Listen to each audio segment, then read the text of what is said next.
be flexible. You may think you know what you want to offer to the market, but the market's going to tell you. Especially in the beginning, you got to do everything. I'm the chief media officer, but I'm doing all kinds of stuff. I'm on sales, I'm on operations, I'm doing finance stuff, I'm everywhere. I've always viewed sales teams as the best sources of intelligence. Figure out what your purpose is. What is that functional AI purpose for you? Welcome to the Entrepreneur's Logbook Podcast. I'm your host, Zach Bernard. You can find me on social at It's Zach B. In each episode, I bring on experts from various industries for you to learn about their strategies and insights in driving excellent business growth. The Entrepreneur's Logbook Podcast is sponsored by WeFeature PR, where we're dedicated to helping entrepreneurs build their thought leadership in business by getting them on podcasts and launching their own podcasts. Today, we're joined by Greene, co-founder of Alpha Precision Media. We specialize in media planning, buying, and analytics with a people-centered approach that goes beyond the usual demographic targeting, such as like Facebook, etc.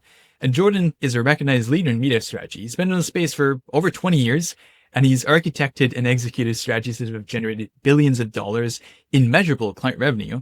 And he's an expert in connected TV, video, and retail media that fuse the advanced targeting techniques with unique data-driven insight to help brands reach incremental audience at scale. Jordan, it's great to have you on the show. Welcome aboard. Thank you for having me. I should keep you around me all the time. That was a wonderful introduction. I love it.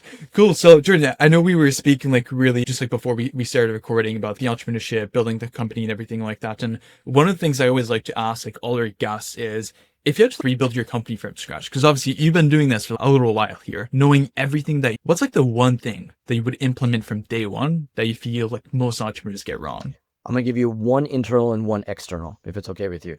Okay. The internal is, especially in the beginning, you got to do everything. Okay.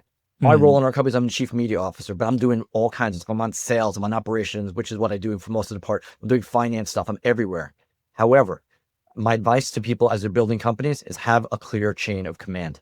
So even as you start adding more people on, you know where they're going, you know who they're reporting to. It makes it clearer for them. It makes it easier for you in terms of managing, especially as you start delegating out a little bit more. So that's my internal. External is be flexible. You may think you know what you want to offer to the market, but the market's going to tell you. So be smart enough to be flexible and respond to that. If the clients are all telling you that the sky is green, guess what? You better have a green solution. That's what you need to be able to do.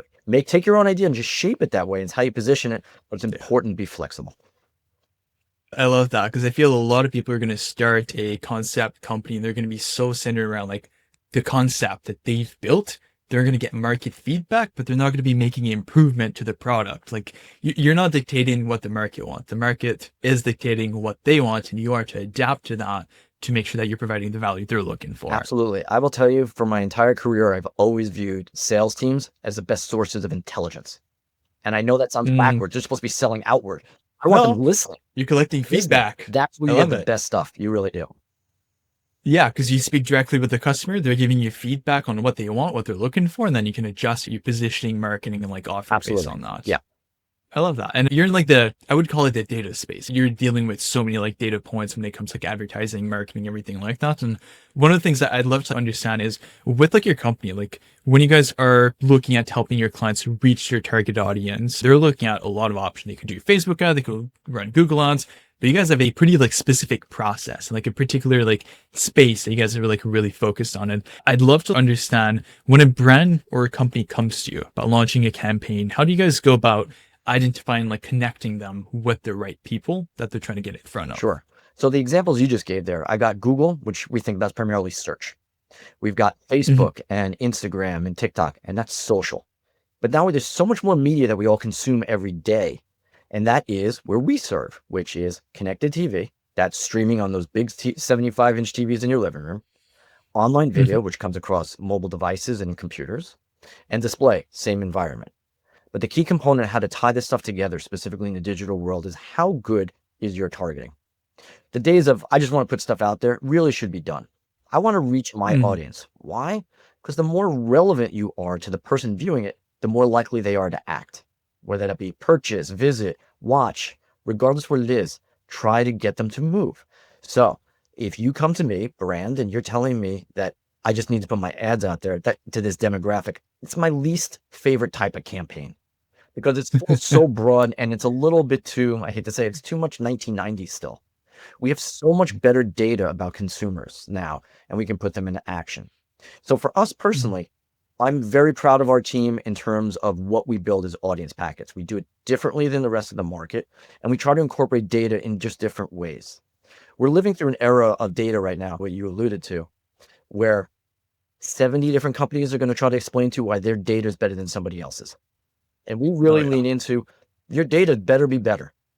So the way that we've put our money where our mouth is, we use a handful of products specifically. Some we own and some we borrow.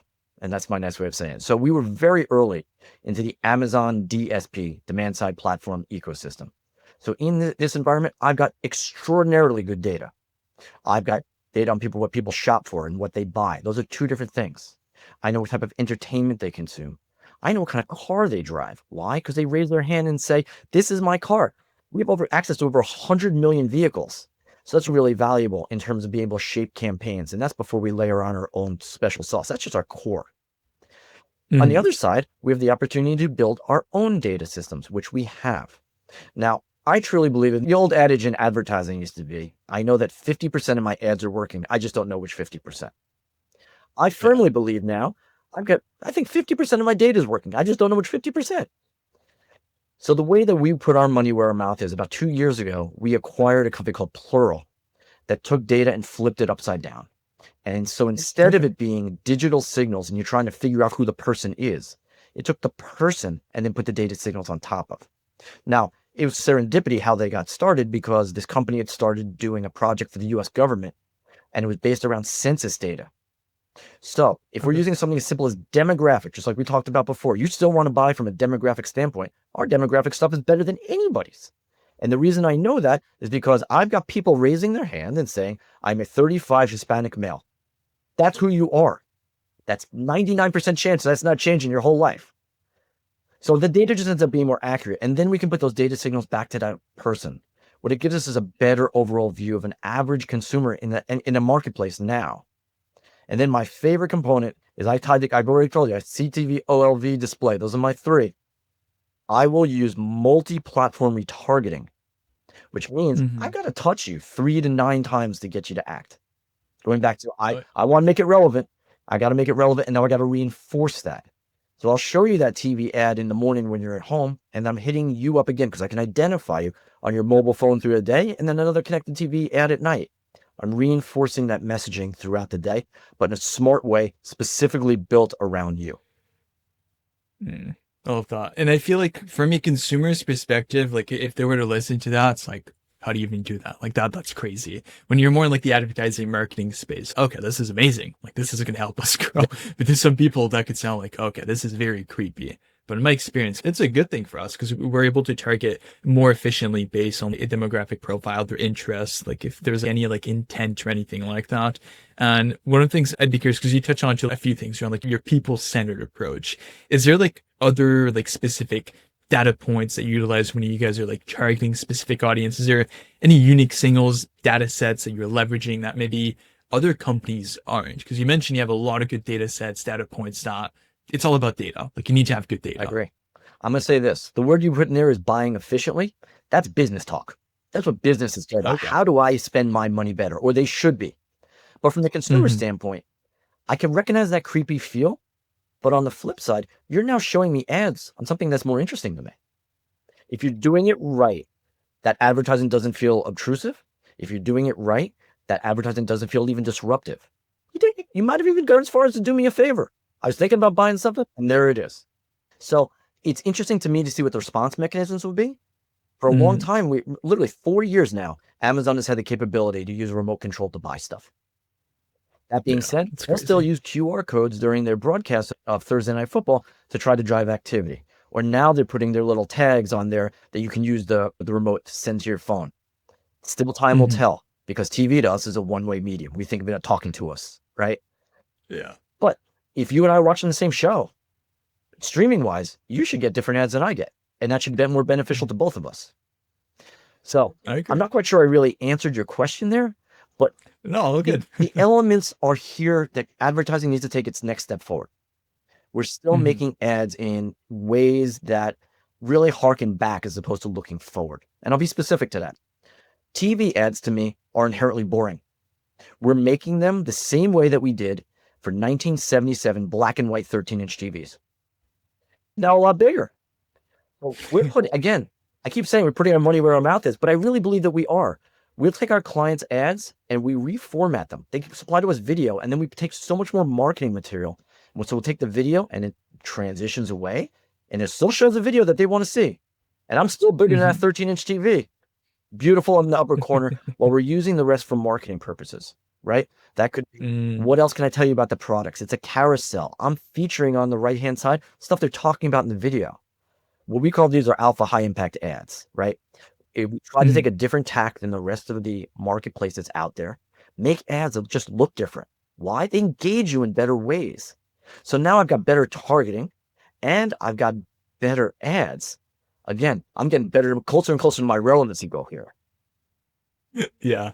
And that's interesting because I know like a lot of agencies are going to make a lot of different creatives, but they're not going to go beyond like the formatting of where it is appearing, especially like TV. I didn't even think about the fact like, yeah, some people have really small TVs and some people have like very like flat screen major TVs, and you can format it based on like the size of like TV and like certain like marketing components. Like, now, throw that part out and say this part. Nobody's got small TVs anymore.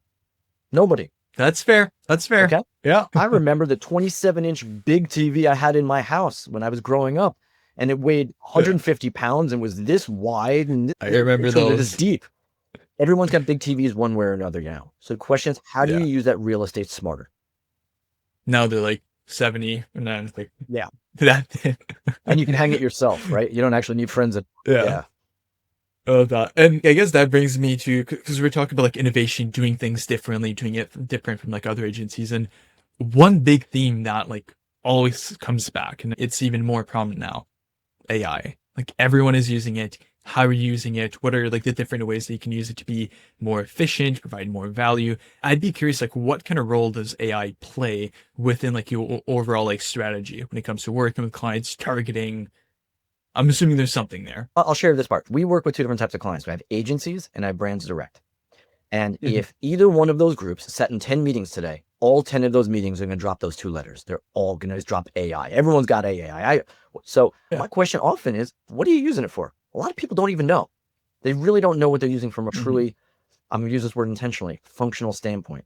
So when we're selling in, we have wonderful AI tools, legitimately. But I can't just say I've got AI because they're like, yeah, I don't need it. I've already got that part. Worse, if you go to a large agency, they've invested $1 billion in it.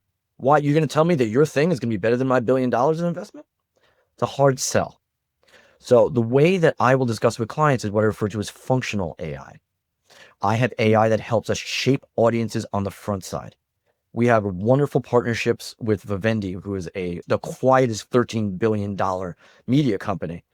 And they've been able to give us wonderful technological tools that allow us to continue to take our great thoughts and evolve them even further.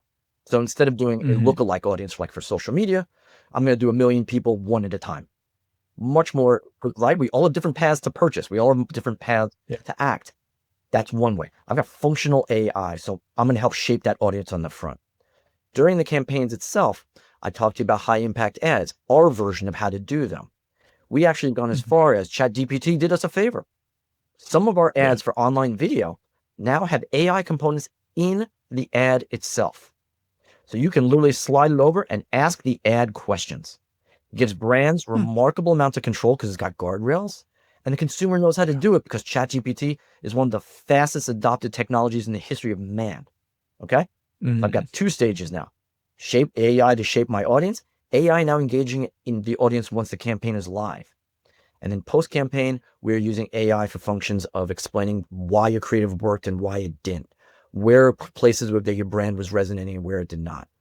All those things put together, let me create a lane. I don't need to overstep into your $1 billion of AI investment. I'm just showing you how we're making the campaigns we're executing for you better. And I love like the functional component, because you're so right. I see so many companies, agencies like, oh yeah, like our AI powered system. But what they mean is that they're using ChatGPT to come up with a strategy that they'll present to you, where in the end, that's not functional. I'll share this with you. I went to an AI conference probably 3 weeks ago.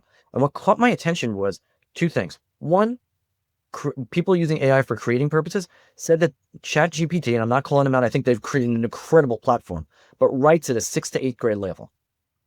I was shocked to hear that number being that low because all of us have this impression that it's much further. And the other thing is we never, for the most part, check the sources of that information that's coming into those AI platforms. And they could be taken straight from brands' websites and pushing into there. So if you're using it for purpose of shopping, you should probably check what the source is. That being said, the function component, AI will be better tomorrow than it is right now. Literally. Every day it's continuing to evolve. So the question is, how can you use this for your business in smart ways? And it could be just as simple as I'm using it to help me draft better letters, better emails, better PowerPoint. I get that part. But when you start thinking about what is it doing to enhance my actual business, figure out what your purpose is. What is that functional AI purpose for you? Yeah. And I agree. And even like the data part that you were talking about, that's so true. Like I know like sometime I'll ask like my AI. I prefer Claude as opposed to like ChatGPT for some reason. Yep. It's better copy. But sometimes I'll just ask it something. It's gonna tell me something. I'm like, that doesn't sound about right. And I'll just ask, is this actually true? And then the AI just comes back, oh, I'm sorry. Like, I just made that up. Like, you have to be very careful. And this is like also important, like when you talk about like guardrails, when you have like consumers interacting with a brand, with like the AI, you have to make sure that there are guardrails. So you are educating the consumer properly as opposed to just making up information because that's just going to hurt your brand in the long No run. doubt. We did one of those AI infused ads for a hospital system here Okay. in New York specifically. And they wanted to highlight the different practices that they were really good at. So what we didn't want to do is you don't want the AI just to be able to answer any question. You want it to be based upon what the client wants to get the message across. This is a marketing exercise. This is a, hey, I've got new technology. Let me show you how great my technology is. So if you ask the ad, how good are the Yankees going to be in 2026? It says, I can't help you with that, but I can help you with this hospital system. It guides you back. Yeah. So in a smarter way, you can use it as a real mechanism to engage people. And we now know what to do with it as consumers. I love that. And I know we talked about like earlier when we obviously launched like the start of the episode, mentioned that you're like an expert in like connected TV and then also like Amazon, like advertising, the like the ecosystem. I'd be curious to hear like how are you guys using like first party data, the like the omni-channel platform to create these like incremental audience segment? Like what does that targeting process looks like from a technical perspective when you're trying to reach the audience that perhaps other competitors might be missing? Sure. So let's go for the first part. It goes back to what you asked me earlier. We build our audiences from scratch. It sounds dumb, but I'm not just gonna say, go out there and find my audience. No, I want to think about from a human standpoint. I love, how do I do conquesting? Okay. You're one wireless carrier. I want to get the other mobile carriers. That's what I want to be able to do. Right. That's something very simple, but something we're doing every day.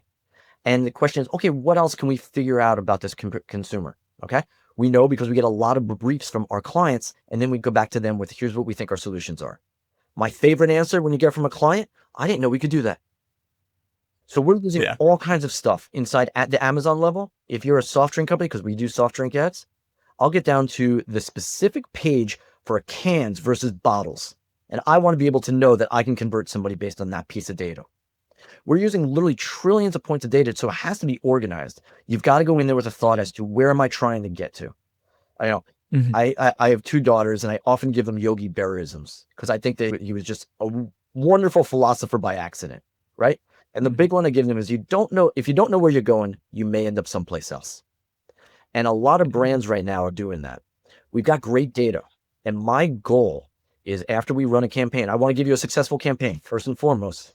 But the second part, what I really want to be able to do is, I want you to be smarter for the next campaign that you're running, both with us or without us.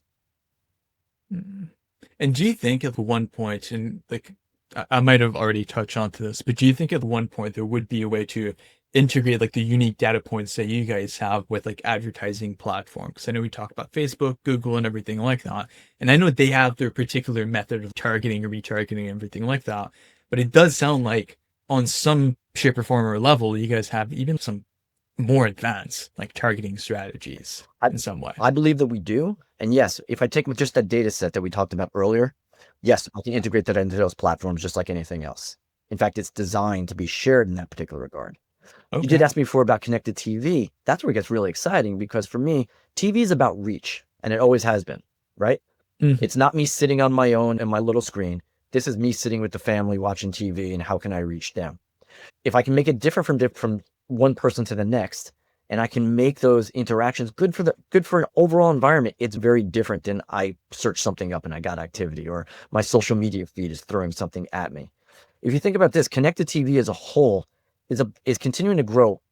I can't call exponentially anymore. It's growing significantly quickly is a nice way to say that, because it's reaching specific levels.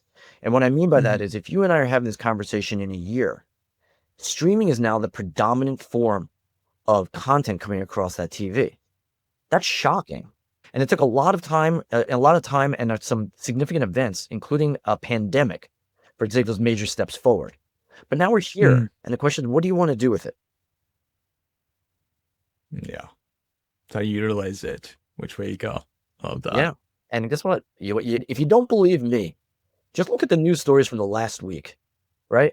Where we've got Netflix in one corner and Paramount in another, Oh, I saw that. fighting over Warner Brothers Discovery. And it'll be fascinating to see how this works itself out. But I've written about this to a good degree, about the idea that the new companies, the new streamers, the new technology companies, their market caps are 10x the traditional broadcasters. Or put it another way, they could use their own money, they could borrow more money. It's not a fair fight. No. And do you think it just goes back to the fact that consumers have like more direct access to what they're trying to consume, as opposed to like TV, where you have a program coming at 10 p.m. versus going on Netflix? Okay, I'll just watch this now. Like, I think there's a correlation there too. I think there's combinations of stuff, and there's a right time for each. Sometimes I like just I'm gonna put something on and it talks to me and it's just on. Other times I want to be able to select. There's no scenario where you're going to tell me that consumer choice is a bad thing. It just is. No.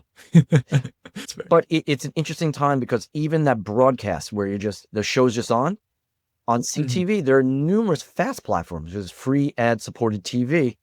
I can put on Tubi, and it's got channels just like anything else that has stuff that's just on. The only thing that breaks the mold on all of this stuff is sports.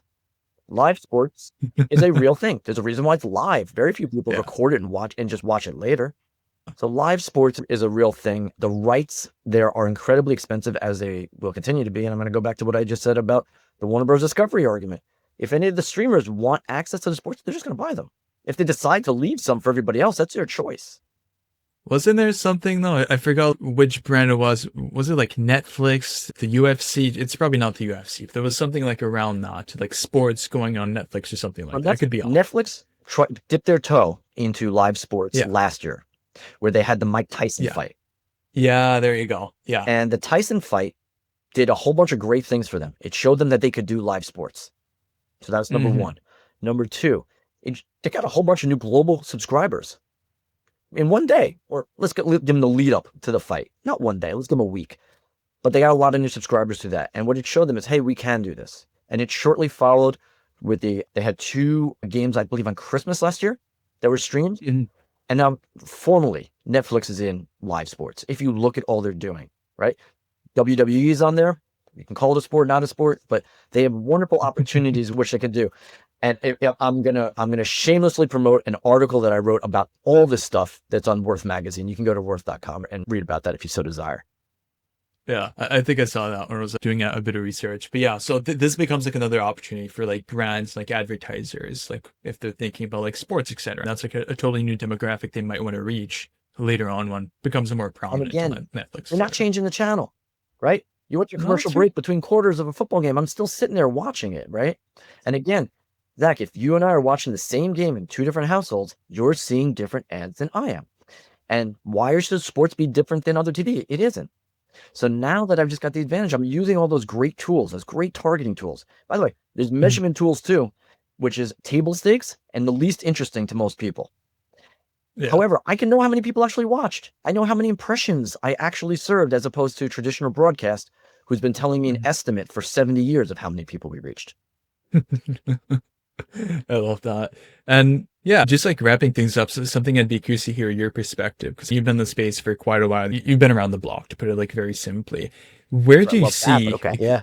Yeah, maybe not the right way to phrase it, but yeah, like where do you see like the space going when it comes to like advertising, marketing? It could be specific to like connected TV, like retail advertising and everything like that. Mhm. Is there anywhere specific that you see the space going? We touched on to like sports going perhaps on like Netflix streaming platform, but I'd love like your overall perspective on where you think the industry is going from now, from Sure. here. And let's go with I'm going to give you stuff that is overblown right now as well. The term programmatic Okay. advertising, everyone's like, programmatic's going to save the world. Okay, it may, but at this end of that programmatic chain, somebody's got to be controlling it. So it's not just I'm programmatic buying. What does that mean? You don't know. You still got to be, somebody's got to be controlling it and doing it well. And that'll be a differentiator between things, between different companies that are executing. You can't just say I'm all programmatic. And then you need people who are actually going to be able to control the programmatic pipes. Same thing for that bucket, true for AI. You want AI? Great. How are you using it? Somebody's got to make that determination. So somebody's got to be holding those reins at some point. Mhm. CTV to me is only in the bottom of the second inning. That seems to be on baseball metaphors across all my conversations today. It really, Oh, there's so much new and more advanced stuff that can happen. So mhm. from an industry standpoint, my expectation is we're going to see more consolidation, right? Different than the internet where you got millions of websites and apps. We'll promote that we've got 90 plus premier CTV networks, which is true, but the vast majority are going to be consumed on the top 10, whether that's HBO Max, Prime Video, Tubi, Pluto. There's a place for all of them Mhm. of the top 10, not those other ones that are Yeah. further out. And now we're starting to see guys in the big five starting to get together. My big five are Netflix, HBO Max, Disney Plus, Hulu, and I'm leaving somebody out because I won't do it Crave, again. I'm sorry. Crave, maybe. No, Crave isn't even one here in the U.S. I apologize to the one that I'm blanking on right this second, but if I didn't say Prime Video, that's the other one. But because Okay. you've got Disney Plus and Hulu are one in the same. Yeah. It's the same company now. And we're curious to see, is HBO Max and Netflix going to become the same? So those are the big platforms where people are spending a lot of their time. But what about those other Mhm. ones? Does Tubi and Pluto merge over time? So you got one platform. What is something like the Roku channel, which is living out here as its own animal? How does that merge together? I'm actually surprised that nobody's bought Roku yet. I think that's an extraordinary opportunity. But that's where it is from a corporate standpoint. From an advertiser standpoint, still need to get further and further away from I care where my ads run. It comes down to Mhm. this. Consumers consume content on their terms, not ours. So do I care if you're watching on the ad-supported rank of HBO Max or you're watching something on the Roku channel? I really shouldn't care because I care that I reached you. But we still have lots of Mhm. advertisers that have to check the box. I got to see that in Yeah. my media mix. Might not be the It's more most. about the Go ahead. profile. I'm sorry? Yeah. It's more about like the profile of the person that you're reaching as opposed to where they're consuming the content. And it's going to take a little bit more letting go Yeah. to a legacy approach and what does the new version look like. I love that. Jordan, thank you so much for coming on the show. And I know you mentioned that like Worth magazine like article or so for like anyone that wants to get in touch with you, reach out to you, what's like the best way to choose? LinkedIn is actually great. It sounds crazy, but Okay. I cannot get over how No, many people reach. I use LinkedIn every single day too. It's not crazy. And not only that, every week on LinkedIn, I try to do every week. I put out something new, something that I'm seeing in terms of here's motion in that's on the insider's view of here's what we're seeing in the CTV marketplace. Here's mergers and acquisition stuff. What does that really mean? Or here's opportunities for advertisers and how to do stuff that is smarter, from biggest brands to Okay. smallest local guys. See, I So call them CTV Weekly Insights. I try to be insightful. we'll put that all into the show notes description for anyone. So check it out. So LinkedIn, we also have like your website, alphapositionmedia.com, if I'm not like totally mistaken. You just Dot Inc. APM. Okay. APM. There you go. Yeah. If anyone wants to learn more here. So to our listeners, if you've enjoyed this episode, don't forget to subscribe to the podcast. You can also find more insights at WeFeature.com, where we're dedicated to helping entrepreneurs build their podcasts and also guessing on podcasts. Until then, keep pushing, and we'll see you in the next one.